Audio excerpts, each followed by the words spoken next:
time to call the meeting to order. And the first thing on our agenda tonight is the Town of Eden Employee Service Awards. So I'll turn that over to Corey and Tammy, and you can call in as you see fit.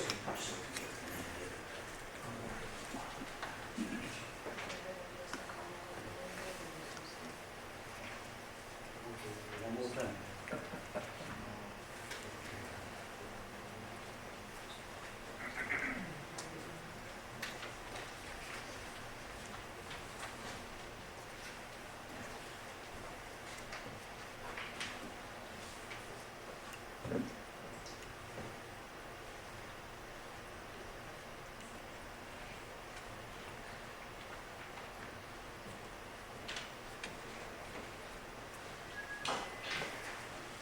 Can your own people right? All the can go right. So, Mayor, Thank you, sir. Thank you for your. I need you to come this way. Just stand like you, sir. Thank you for your service.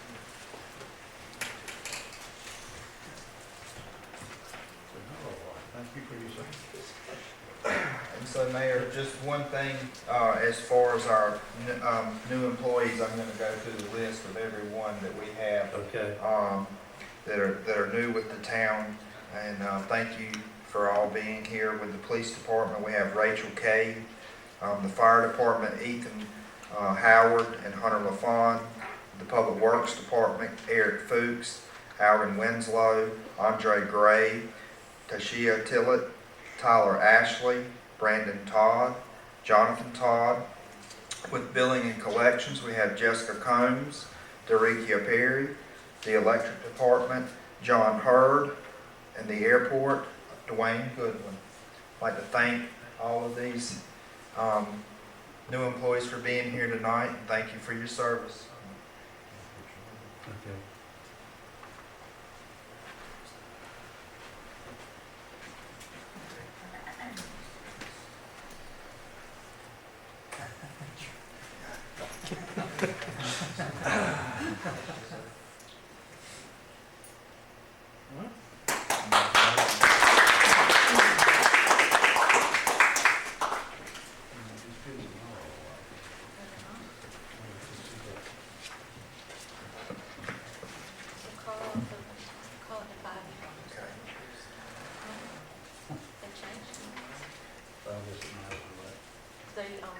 We're gonna do 5 years. And so, My question is about opinions. We're done with those. We're gonna move That's on all to- opinions? Mhm. Okay. Yeah. and so our next service award will be for 5 years. With Public Works, we have Christopher McNeil. With the electric department, Brent Bowen, Hunter Chamberlain, and Matthew Perkins. For our 10-year awards with Public Works, we have Christy Cullifer. And with the fire department, Douglas Oliver. Thanks for your service. For our 15-year award with Public Works Department, we have Larry Boatwright. And with the airport, Harry Davis. With our 20-year awards, we have the fire department, Channing Collins. Chad, Training. Yeah, he's coming.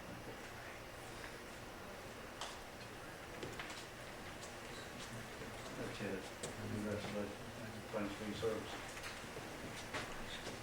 And our 25-year awards with the administration, we have Debbie Whitehurst and Tammy Woodley. Congratulations. Thank you for your service. You will be up. Thank you.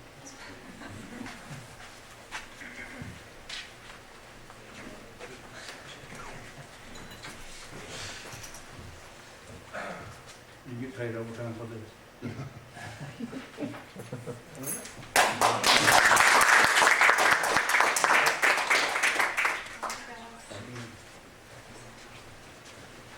We're done, Mayor. Is that all right? Good. Use it one more time.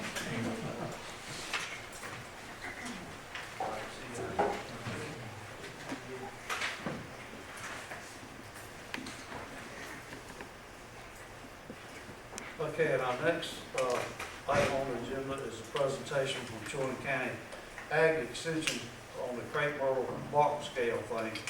And I'm going to, Katie, you want to introduce your people as they are? I'm Katie Shook. I'm a horticulture agent with Cooperative Extension. I cover Chowan County, and I help advise the tree committee, many of who are here tonight. And they are an awesome team and advocate for your trees in the town of Edenton. And we've recently had a new pest come in for just really the state of North Carolina, and it affects crepe myrtle trees. Can anybody guess what % of your town trees are crepe myrtles? 70. Any guess? We weren't far from that. We were at about 50%. And your tree committee took a really active role in trying to reduce that number. So when something like this did happen, we were already ahead. And so we've reduced that number to about 37% of your town trees are crepe myrtles. And that's why this is an important issue to the tree committee. So our speakers tonight, because it's a new pest, I reached out to some of our NC State extension specialists and their colleagues. And our speakers tonight are Dr. Kelly Oden and Dr. Kevin Chase, I believe, is here as well. And if Tammy can help us hook up, I'm going to let them take over. Katie, would you close those blinds behind you? We can't, there you go, we can't see you.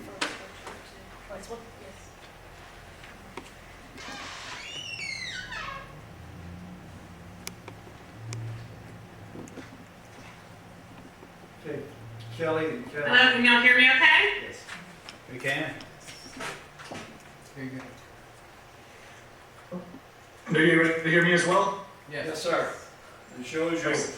Awesome. Well, thanks for having us tonight. When Katie reached out to me saying that there was this problem with the crepe myrtle bark scale, I have not worked a ton with this pest. I am a forest entomologist, but it's being so new, I just haven't been experienced. So I knew who to call though. Dr. Kevin Chase with Bartlett. He is a research entomologist, well versed in this pest. He's been working with it a ton. So Kevin will be talking a little bit about the biology of this insect and some options that y'all have as a town for how to manage it on all of the crepe myrtles that you have. So I will turn it over to Kevin now. Great. I'm going to try to share my screen. We'll see how that goes. Great. Kelly, can I get a thumbs up? You can see that?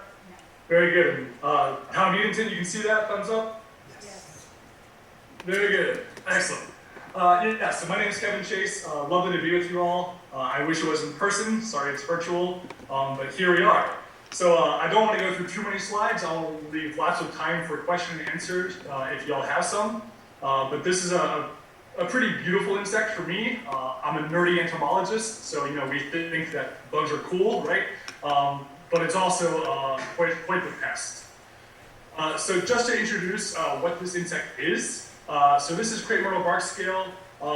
As I mentioned, I think it's really beautiful. They have these really cool hot pink, what we call crawlers, which are the immature stages. And these are busting out of the female ovisacs, which are the fully formed females. So here on this branch, you see some forming females, the ones with the kind of jelly-looking things with some hairs. And then these fully formed white things are called ovisacs. And here on this branch, you see it right here. So these females, they really like to settle in the crotches or the union of a branch or any kind of rough area. And these things can build populations very quickly, which is why they really have become such a major pest. So when it comes to the infestations, we mean a true infestation. This is a non-native insect. Crepe myrtle trees are from North India, Southeast Asia, and that's where this pest comes from as well. And there's really no major dominant predator or parasitoid that keeps these populations low.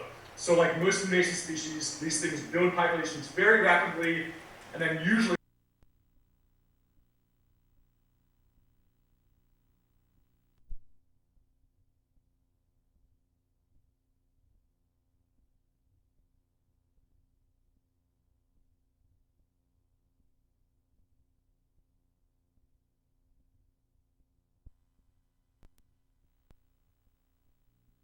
currently at Mississippi State University, and she's worked with Bartlett for 2 years now. And one of the projects that she's doing is she wanted to ask the question of how many female ovisacs does it take to start a new population? So for like yourself,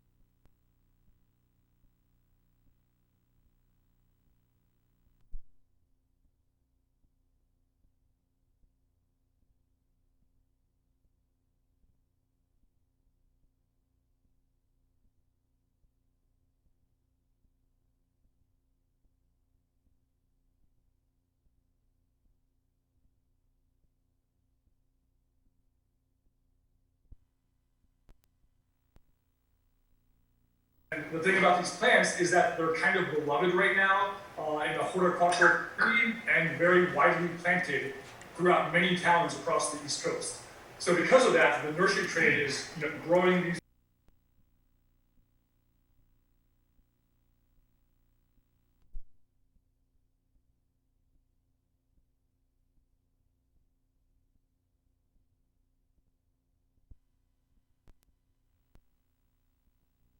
building. They're quite happy to grow in pretty miserable conditions that most trees would not grow in. And just to show, a variety of, there's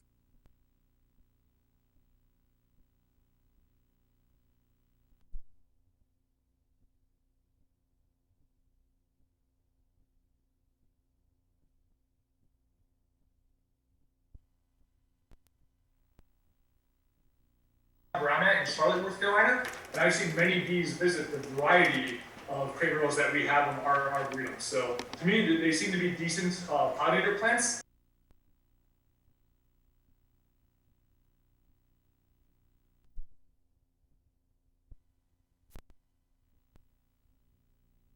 But that's another question to be determined. But crepe myrtle bark scale likes a lot of these species, but not all of them. So this is, I promise, this is my only nerdy graph that I'm going to show you today. I won't get too deep into it. But just to show you very quickly that there is a difference in the cultivars as far as how well these populations grow after infesting them. So these are different species, not just cultivars, but different species. We only have two main species. That the Lagostromia indica is really the main one that you're going to see on your landscape. You're not going to see too many of these other ones for a while, but they are starting to be grown more in nurseries. But there are huge differences in how well the bark scale latches onto these trees and grows. So just to give a quick distribution history, so this insect pest first arrived in Texas, which is Dr. Oden's home state, so we can all thank her for this infestation. Just kidding. It started in 2004 and pretty rapidly spread eastward and is now moving upward to the northeast. So all of the counties that are currently colored green, those are the ones where crepe myrtle's bark scale is present. And everywhere in between are places that we are looking desperately for this insect. And just this year, so very recently, within the past couple of days, there was a report that came out for the first record of this insect in Pennsylvania, which is where I hail from. I'm from Adams County, Pennsylvania, which is an apple growing region in south central Pennsylvania. But yeah, we're very quickly finding these things. One of the things I love about working for Bartlett is that we have offices all across the East Coast. So I get to talk to arborists every day, get to see what they're seeing on the landscape, and to answer their questions whenever we have a new infestation of this insect and many others. So one of the questions that I was directly asked is, how does crepe myrtle bark scale, CMBS, impact urban forests, which is really the big question for y'all. So I really consider this a nuisance pest. This is not emerald ash borer. This insect is not going to come in, really kill a tree if you don't treat it in a very short period of time. It's more of a nuisance pest. It does absolutely reduce the tree vigor by removing carbohydrates, by removing those sugars and some of those enzymes from the tree. But what it does is it produces a vast amount of honeydew.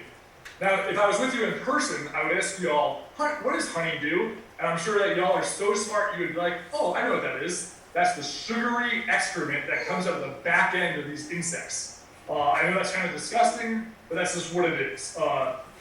They suck juices right out of that plant tissue, all of the phloem, and they produce, or they take in so much that they can't digest it all. So it comes out the other end of the rear end as straight sugar. And what that sugar does is it actually attracts a lot of wasps. So again, another nuisance pest scenario where you have so many of these insects in the environment, they're producing all of this sweet sugar, and especially late summer when all of those wasps are looking for that sugar resource, they're really drawn to these trees where these insects are. And also, after the honeydew gets on the tree, there's a fungus called sooty mold, which is a variety of species, but it makes the trees just turn, very unsightly. So crepe myrtle has a very attractive bark. Some of the species have this very red bark that's lovely during the winter time, and it just really covers up all of those nice features of the bark. Again, I mentioned the tree rigor being removed from the carbohydrates. So this is not going to quickly kill a tree. If trees go left uncontrolled or unchecked with this insect, they will decline over time, and I have seen instances where you will lose those trees, especially when you have another invasive insect called the crepe myrtle aphid removing carbohydrates from the leaf tissue. So again, tree death is rare, but it can occur. I don't know if you can see my daughter, my 2-year-old. I am on daddy duty tonight while my wife is at pottery class, so you might see her head pop in a little bit. So what should Edenton, North Carolina expect? I was really happy to hear the tree committee's stance that at one point crepe myrtles made up 50% of your trees. Now it makes up about 35 to 37%. That's a great step in the right direction. Diversity in your urban landscape is critical to a healthy urban forest. It really is, and this is a great reason why. When you have an alley or a row of street trees that are just lining an area, yes, it's very symmetrical. Well, a lot of humans, including myself, love symmetrical patterns. Almost uniform, where it's very comforting to know, yeah, it's the same thing, I know what to expect.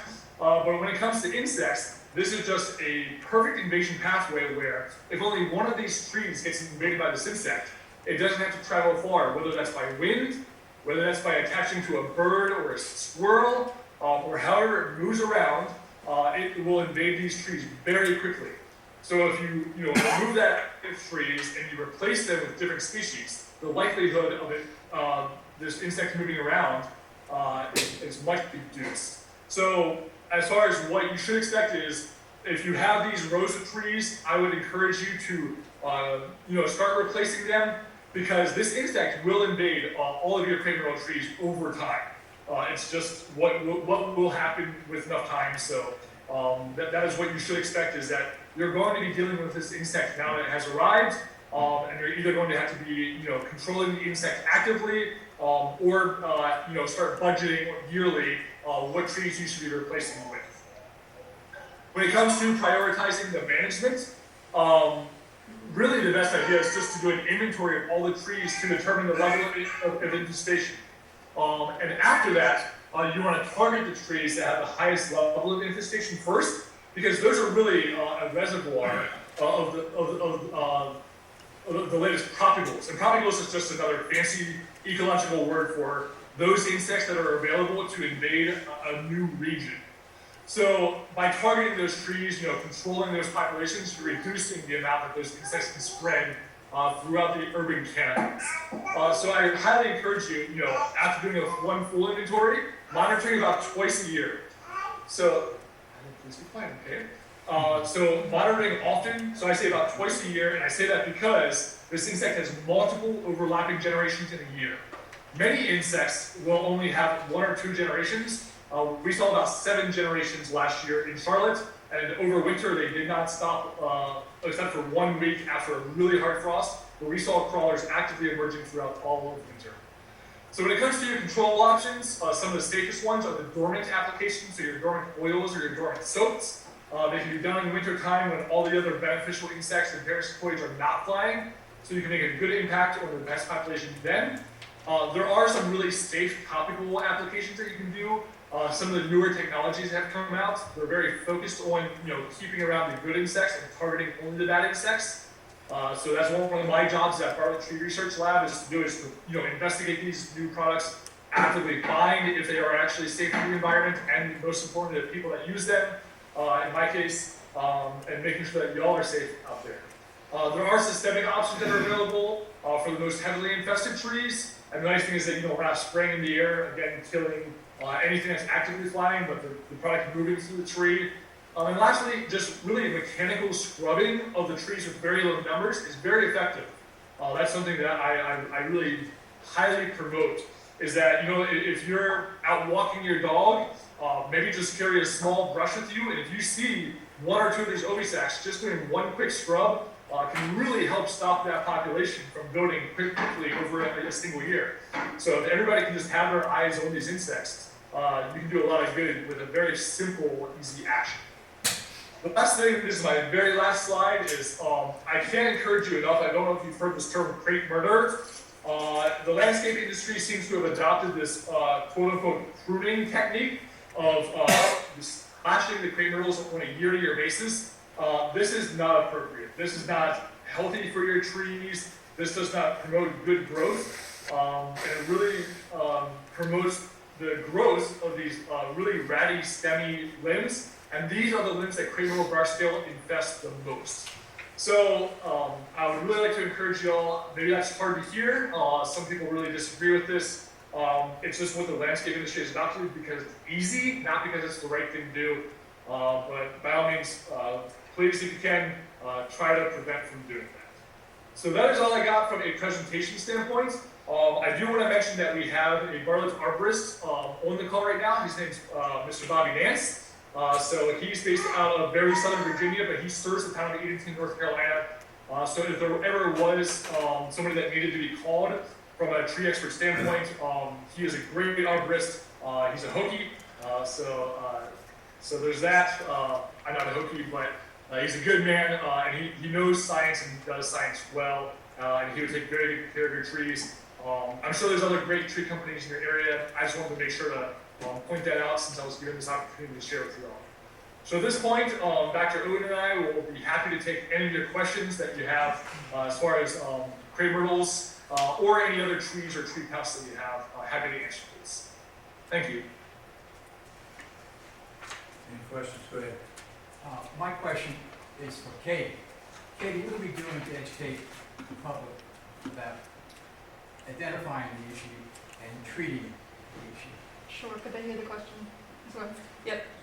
So in response to what are we doing to educate? Well, the first thing we did was identify it here. So we were one of the first counties in North Carolina to identify crepe myrtle bark scale here. And a big part of that was when Serja was here, your summer intern, or two-year intern, I guess, from UNC, she had heard about this and asked me to start paying special attention to the crepe myrtles.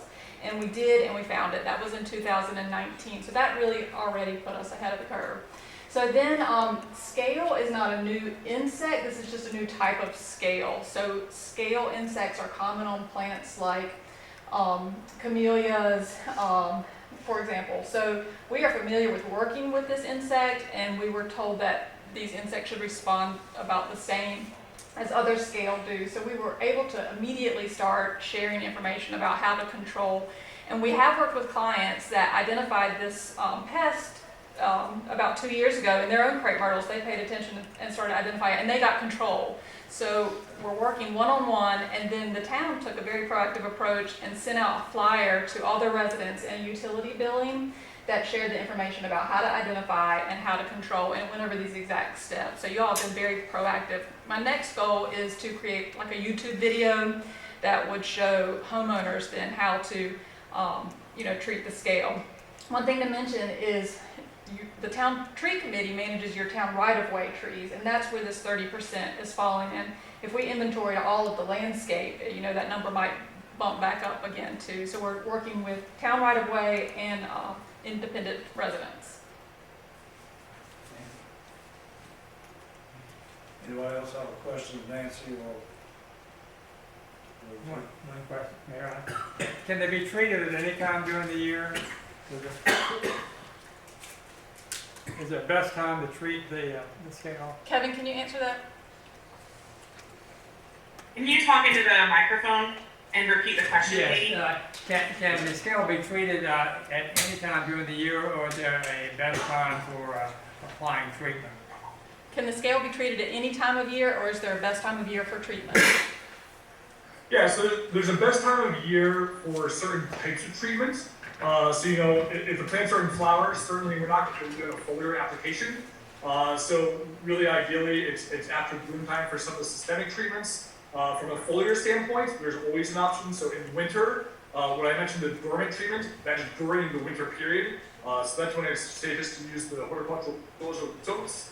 In the springtime, it's safest to use some of these foliar applications. And after midsummer, it's safest to use some of these systemic conquests. So depending on the type of treatment that we're talking about, there's always an opportunity to control the insects throughout the year. Okay, any other questions?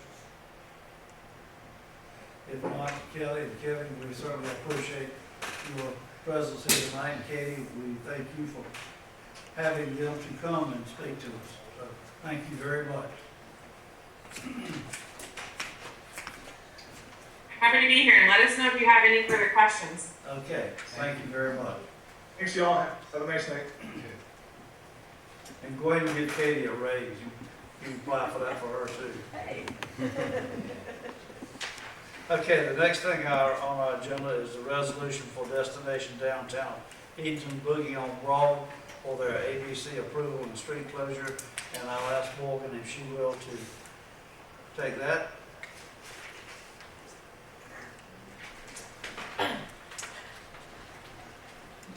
Thanks, Corey. Good evening, everyone. Yes, what you've got before you is a resolution to permit the street closure and to permit DDE to serve wine and beer at our annual fundraiser that we have not been able to have for the past 2 years thanks to COVID. So we are very excited to finally bring this back. The last Boogie on Broad, we had about 1,000 people attended. I'm expecting substantially more since we have had a hiatus for 2 years, and it's very simple. Any questions? What band do you have coming? We have the Embers. Yes. Yep. And Corey and Morgan, is this the same type of approval that we have granted in years past? Nothing different at all? Exact same, just dates have been changed. And Morgan, I think you're correct in that everybody's anxious to see it because previously it's been such a success every year. And we haven't had it in, what, 2 years because of COVID? Yes, sir. So, any discussion from up here, anybody? Morgan, it seemed like I read this. Is this a fundraiser for that? How do you raise the funds? I mean, Sure. So DDE is a nonprofit. This is our annual fundraiser. The way that we are fundraising is that we sell the wine and the beer. We will also have food trucks available that we will get a percentage of their sales. okay. Yes, sir. But there's no admission or anything like Nope, free to the public. Are you encouraging everyone to bring a lawn chair like they usually do in the past? I have no problem with lawn chairs. We just ask you to please leave the coolers and outside food at home. But please, I hope everybody can attend this year. It's going to be wonderful. It's a great community event. Everybody It is. participates. And I hope you all can attend. And just to remind you, so this resolution is granting the sale and consumption on town streets, but Morgan and I will work on the road closure piece as well as the permitting piece with the ABC Commission. So this is just step one. There's 2 more to go. Yes, sir. And I believe that's closing the street from Queen Street to King Street. Yes, Is that's that correct. Which is what we normally do. So, is there any further questions or comments? If not, I'll entertain a motion to put that in motion. So moved. We have a motion and a second. Any further discussion? If not, all those in favor of the motion, please signify by saying aye. Opposed? Motion carried. Thank you. Appreciate it. Hope to see you all there. Okay, the next item is a resolution for Department of Commerce Rural Transformation Grant, which is lighting upfit, and Morgan and Corey, whichever one of y'all want to take that. Yeah, thank you, Mayor.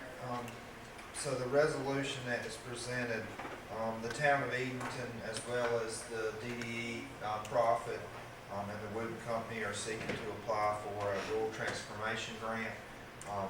If you noticed in your packet, this grant will be centered around the revitalization of our downtown historic district when it comes to lighting. This grant is in sum up to $950,000. Jen with the Wooden Company, she's actually here with us if we have any specific questions on the information that was presented, but the resolution will allow us to complete the application with the Department of Commerce to apply for this grant. The area that we will be focusing on is mainly our downtown Edenton historic area. This will be our parks, our South Broad Street corridors, some of our east to west street, as well as some of the back parking and alleyways that align from West Queen down to the waterfront. This will make it be very inviting, and we're very excited about this, and it also will allow us to get some of the historically correct fixtures that really will make Edenton's historic district really kind of stand out with the correct lighting and uplighting. Jen, do you have anything to add that I may have missed?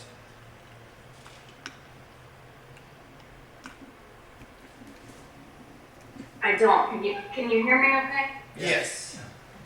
Okay, perfect. I don't have really anything to add. I'm here if you all have any questions.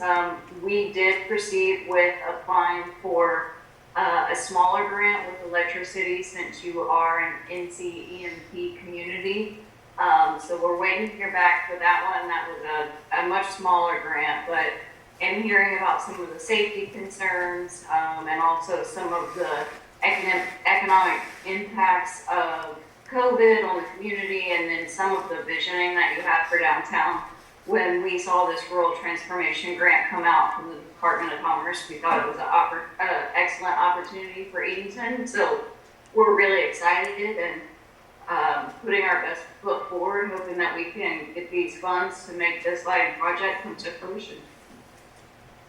Thank you, Jim. Does anyone have any questions of Jim? Besides the aesthetic value, it will make the town quite a bit more secure in the evening hours, correct? Yes, so part of the project that we focus on is around any of the alleyways or darker areas that may at night or later in the afternoons not be as inviting and not, just give off just a safe feeling to pass through from some of our storefronts to maybe our store rears to some of the parking that you may find in the back.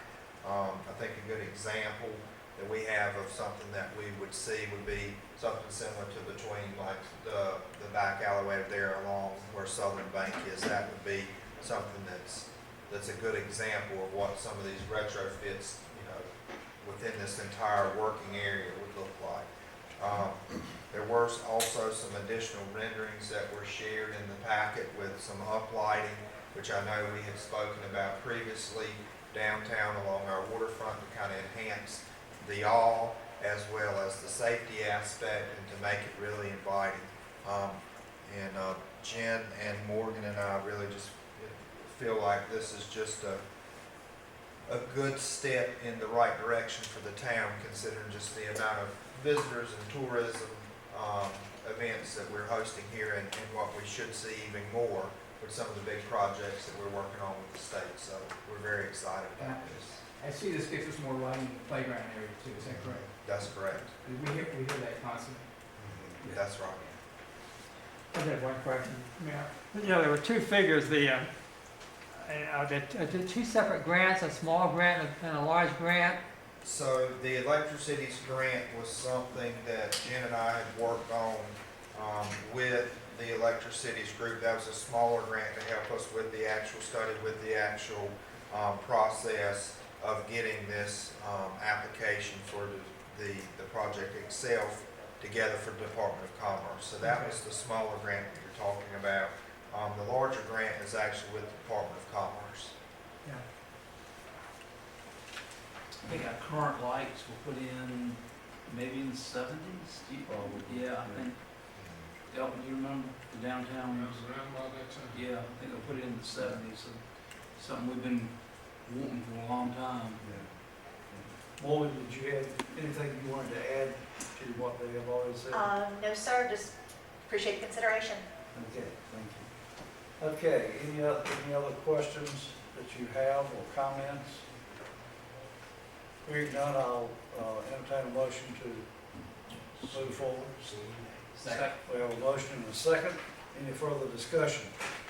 All those in favor of the motion, please signify by saying aye. Aye. Opposed? Motion carried.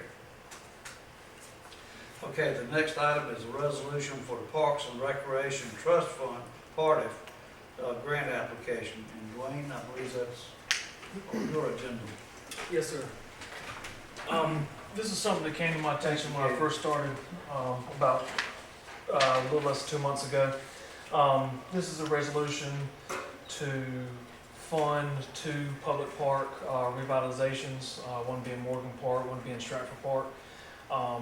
We chose those out of the other 5 because of community involvement through surveys and stuff like that, those being the 2 ones that need to be revitalized.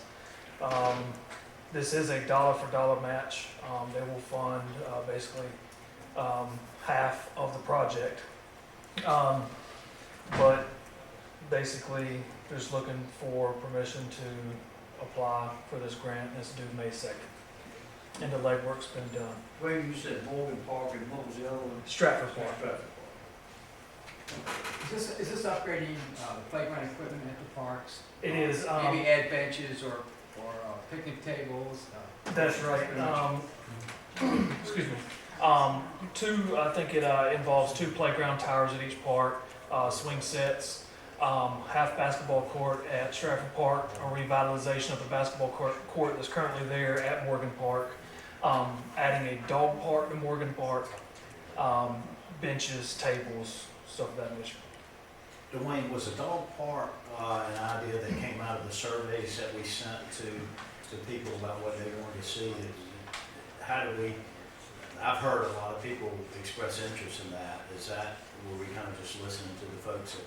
Yeah, it was presented, excuse me, it was presented to me with it already being priced out, with it already being in place, but we are with other grants looking at Filbert Park, having a dog park, and I believe that's the only, so there'll be 2, one at Morgan Park and one at Filbert's Creek Park that we're hoping to get grants for.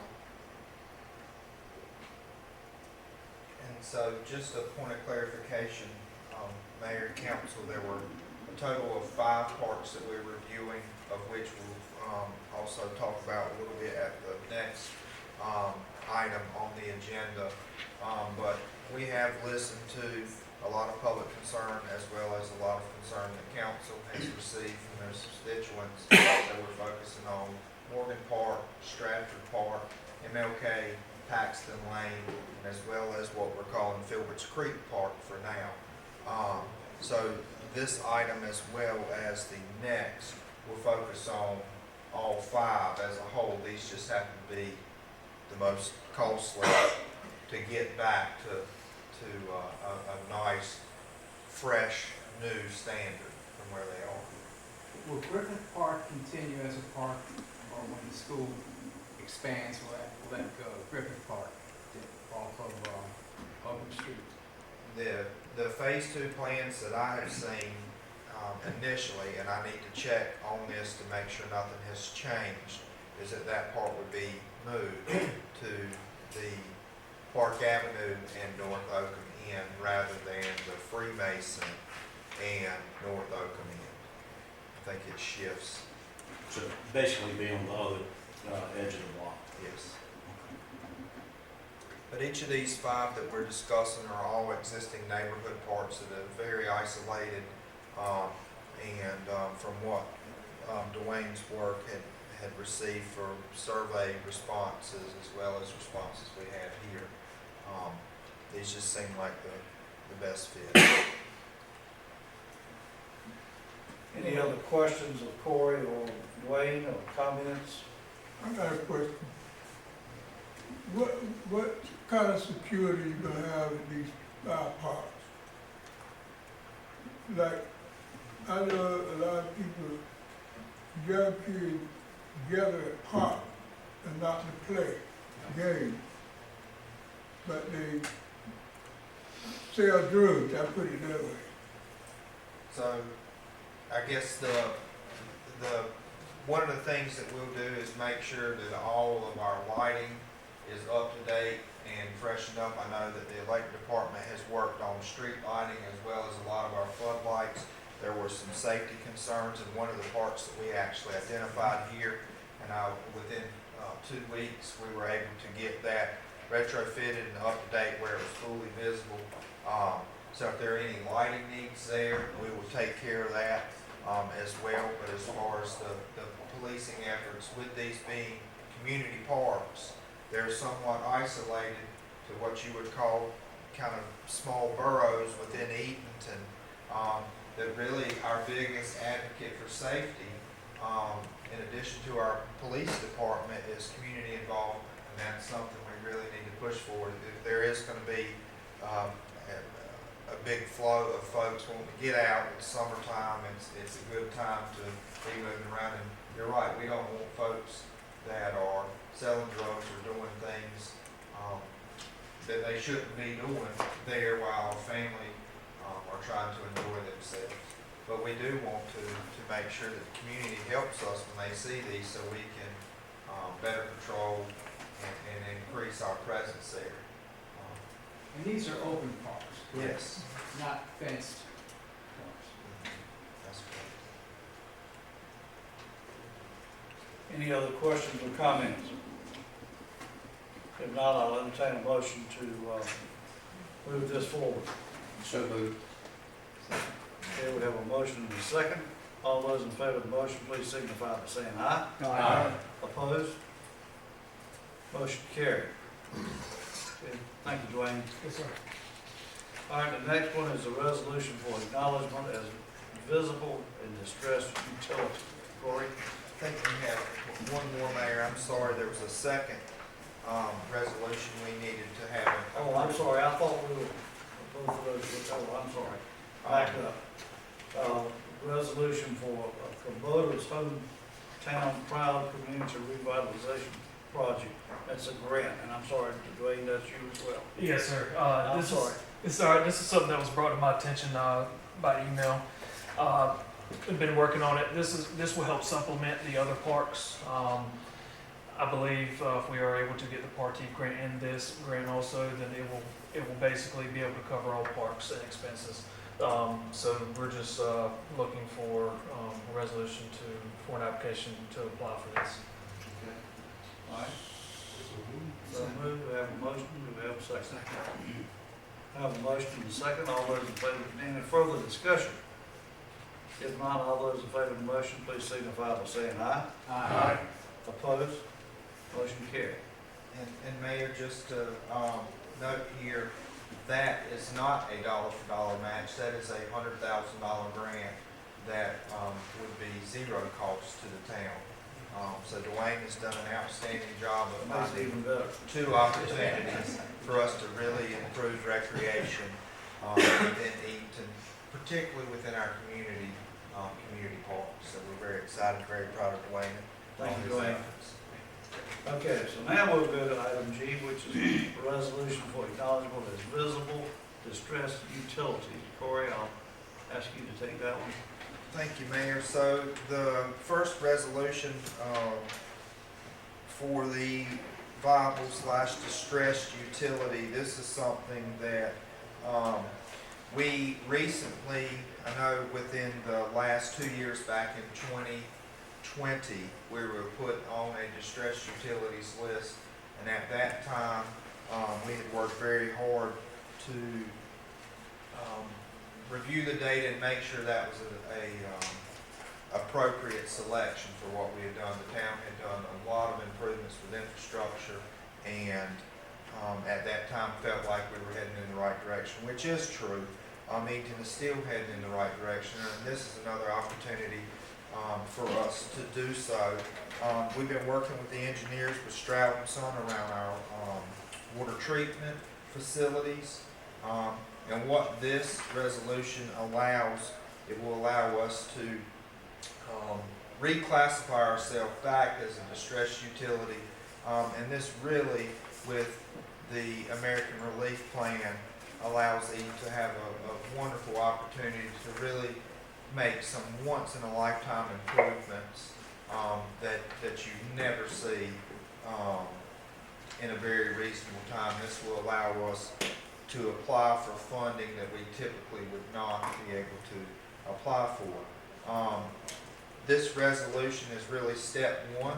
The other two that we will talk about, items H and I, will go into further details as to the projects that we'll be applying for. So, Mayor, I ask that this be considered to be voted upon here tonight. Okay. Any questions of Corey on this? Any comments? Hearing none, I'll entertain a motion to move this forward. Have a motion, or do we have a second? Have a motion and a second. Any further discussion? All those in favor of the motion, please signify by saying aye. Aye. Opposed? Motion carried. Next, item H is resolution for water supply expansion project, 2 well sites and raw water interconnect, and I'll call on Corey for that, please. Thank you, Mayor. So again, just as we were discussing, this is allowing us to work with Stroud & Son around our water treatment facilities. This will be for the spring application with the North Carolina Department of Environmental Quality. This resolution is focused around the construction of 2 raw water wells for the town, in addition to the 4 that we already have, as well as the application for an interconnect between our 2 facilities to run any of the 6 potential wells at any of the plants. This is really focused on, this is really the last step that we had identified back 2 years ago when we decided to start the ground storage tank as well as the well rehabilitation of the existing wells. The last piece of that puzzle is the expansion of 2 new well sites. So, Mayor, I ask that this be action be taken tonight on this item. Thank you, Corey. And as you told me this afternoon when we were talking about it, that will supply us with a lot of water for a lot of people for quite a while. Yes. All right, any questions of Corey on this item or comments? Hearing none, I'll entertain a motion to so move. Second. Have a motion and a second. Any further discussion? All those in favor of the motion, please signify by saying aye. Aye. Opposed? Motion carried. And the next and final is the resolution for water distribution asset inventory and assessment project phase 2. Troy? Thank you, Mayor. This last resolution will wrap up and thank the Mayor and Council tonight for this. If this special meeting acknowledges anything, it's the need and want and desire for us to really push forward. This is just to show how many spring applications that Dwayne and I have been working on, whether it's recreation or utilities. So we've got quite the mountain of work to get through. But this resolution, Mayor, is in regards to the asset inventory and assessment. We completed one of these this past year around our water meters, our fire hydrants, as well as our fire hydrant valves. This will be a second and final phase for our water distribution system. This will do the asset inventory as well as condition assessment around our water valves and all of our piping for all of our water mains. This will include all the GIS data and everything to really update survey grade quality for our entire water distribution system, which is really, really critical when we talk about long-term planning for our capital improvement plan. So Mayor, I ask that this action be taken tonight. This will be our second application with DEQ for the spring run. Okay, thank you, Corey. Any questions for Corey? Any comments? Approve the resolution. Okay, have a motion and a second. All those, any further discussion? All those in favor of the motion, please signify by saying aye. Aye. Opposed? Okay, that concludes all of our special meeting, and now we'll move on to our committee reports, and the first one is Administrative Committee, and that's chaired by Councilman Hyde. Thank you, Mayor Stallings. We have four items to report on tonight. The first item is an assistance agreement with the North Carolina Division of Environmental Quality. This is related to the Harbortown Ferry project, and we need to move forward with this agreement in order to receive a grant in the amount of $500,000. And Corey, that would be related to infrastructure and getting our waterfront ready for the project, or is that going to be for something else? This is in regards to the $500,000 contingency that we received the award notice on at our past meeting. So this will allow us to accept those funds. And so we've already discussed it, and Yes. we would recommend that we move this forward to full council. Do you need authorization to sign it now and move forward, or we're just moving it forward Just to moving it full council? And we would make that recommendation that we address it and hopefully approve it at the May meeting.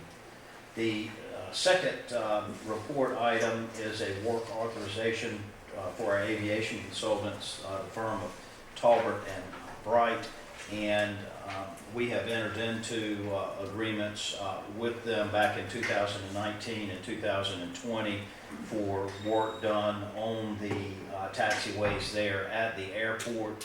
We have an additional grant amount of $198,242 that has been awarded to us. There's a remaining amount from that grant in the amount of $191,400, and they are asking that we apply the remaining grant funds towards the parallel taxiway project. And we would send that on to the full council with the recommendation that we sign that work authorization so our aviation consultants can begin work on that parallel taxiway project. The third item that we have to report on is the commercial pedal vehicle and trolley pub ordinance and application. And Dwayne and Corey have worked hard on this, I believe to include surveying some other communities to see what they did in terms of applications and ordinances. You will recall at our last meeting, local resident John McCall made a presentation as to what this would look like, and he would be the owner of this particular enterprise and would ensure local ownership and local oversight. Based on the general consensus that the council would like to at least consider this type of enterprise, Dwayne and Corey worked on the ordinance, and what we would ask is that we move that forward also to full meeting in May on consideration of the ordinance. Did you need to fill in the blanks any on that, Corey? The only thing to add here, thank you, Councilman High. Dwayne did an outstanding job. Dwayne worked very hard. I'm not going to take any of that credit from him. He did an outstanding job. And as a follow-up, we do have a meeting set up tomorrow with the city of Wilmington while we're at our conference, and we will actually be discussing this in addition to, because they do have an existing system here, so we're very excited about that and very excited what Dwayne has brought forward for us tonight. And if you come up with anything new, you guys will let us know before the next Yes. meeting, and you'll give that to us for consideration. Yes, sir, that's correct. Mayor Stallings, I would just ask that they consult with the town of Wilmington, and bring back whatever recommendations they have, and that we keep on working on this ordinance, and hopefully we'll be in a position for full consideration in May. Great. The next item to report on is the report on the Confederate monument, and back in February, the town council entered into a resolution announcing an intent to move the Confederate monument from its current location. Since that time, there have been ongoing meetings in an attempt to locate a new site and location for that. The mayor, myself as part of the administrative committee, Corey Gooden as our manager, Kevin Howard as a county manager, and Bob Kirby as the commissioner of the Chowan County Commissioners have met several times to consider options. We've gotten to the point where we would like to present for just review tonight a resolution to transfer ownership of the monument to Chowan County for the purposes of relocating the monument to Veterans Park, which is located at the corner of West Queen Street and Court Street near Swain Auditorium and Old Swain School, and it would be on the back right corner of the courthouse property. I think it's important for our citizens to recognize that we're not asking that it be put in front of the courthouse or beside the courthouse. We did not feel like that would be appropriate. The committee does feel like it would be appropriate to put it where other veterans have been honored, and it would not be at the foot of downtown where you're forced to go by it every time you come downtown. Much work went into this resolution. I understand this resolution is not going to make everybody happy. To those people that wanted to change and wanted to see it moved, it's accomplishing that goal. To those that wanted to see it preserved, it accomplishes that goal. To those that wanted it fully taken away and destroyed, this does not meet those wishes, and those who wanted it to remain in place, it does not meet those people's wishes. We understand that it is a compromise, and in my profession, it's been said many times before that when things involve compromise, every party leaves not feeling completely satisfied. It does not please everyone, but pleasing everyone with this issue was a practical impossibility. And I would like to say that there have been accusations that we were going to sit on this issue. There were accusations made that we were not going to act on this issue. And we've been working on this issue for almost 2 years now. And there were no purposeful delays. We allowed the Human Relations Commission to do their work. We took into consideration their work. We took into consideration their recommendations. We took into consideration everything that we've heard in public comment in these meetings, and we took into consideration every email we received and every citizen comment we received on the street, at church, at work, and things of that nature. It's a balanced resolution that balances a lot of different considerations, and is a result of a tremendous amount of work from this council. And I would like to thank this council for its work on this issue. When we first started discussing this issue, we have 6 councilmen, and we have a mayor. We have 7 voices.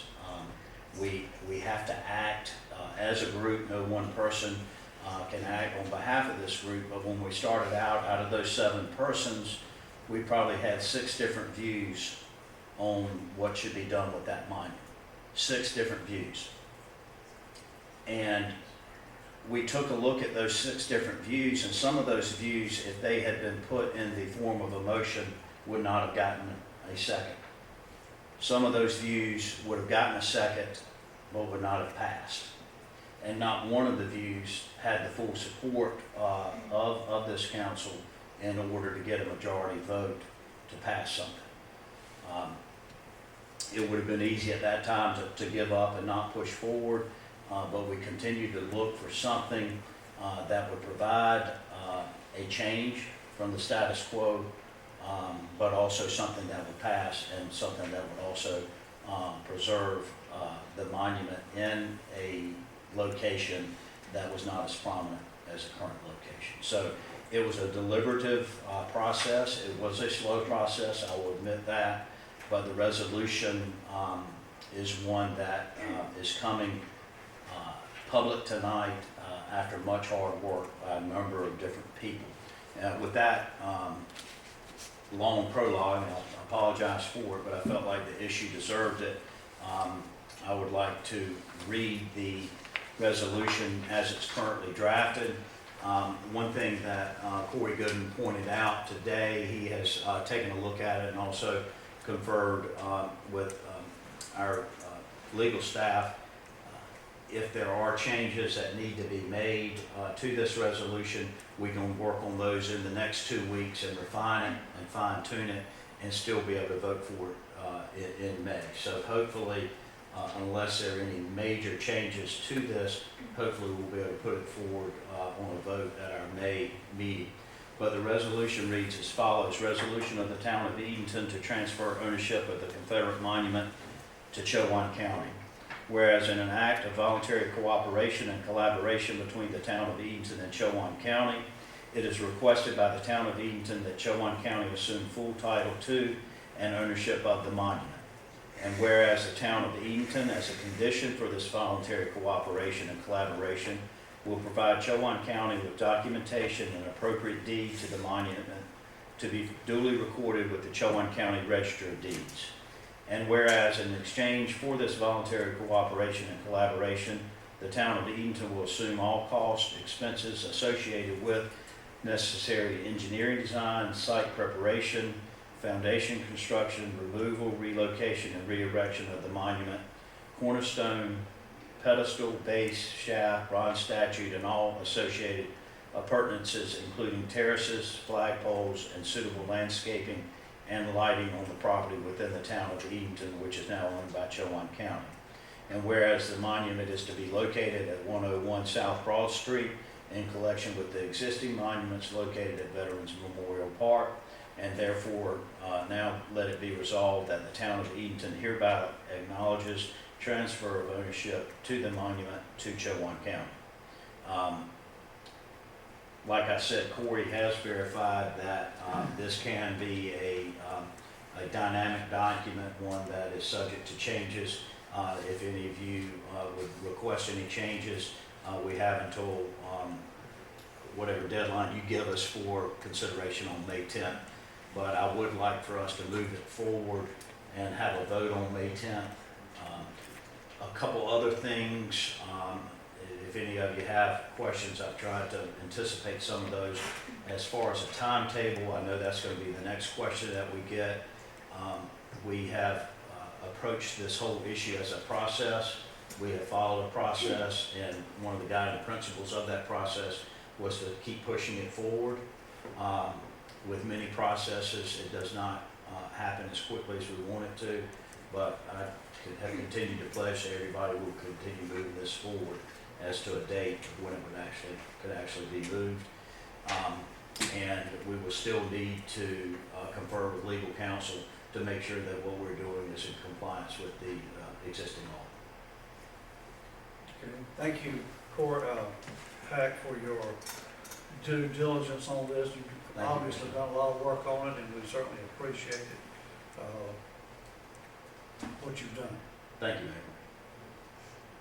Mayor. So we would just move that forward to the full council Yes. meeting. If you have any comments on the wording of the resolution, forward those to Corey, and we'll work with the county for them to draft their resolution. And as far as revisions go, Mayor, looking at the calendar, May 6th by noon would be appropriate for our next agenda pack.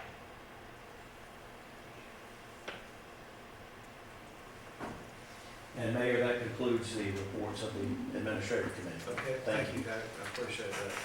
Okay, the next is our Finance Committee, and that's chaired by Councilman Dixon. Well, after that, this is very mundane.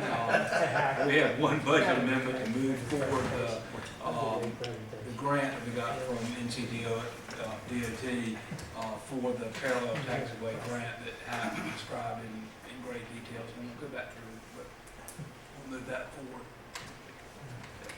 All right, and our next is the Utilities Commission, Committee rather, and that's chaired by Councilman Bond.